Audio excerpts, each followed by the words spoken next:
Привет, люди! Если у вашего двигателя ремень свистит и скрипит, и вы проверили все ролики, натяжной, обводной, подшипники генератора, помпы, кондиционера, все хорошо, но он все равно скрипит, причина может быть только одна.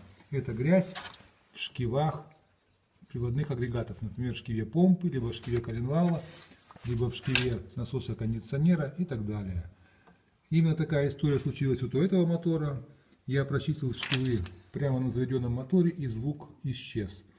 Делаю я это примерно так.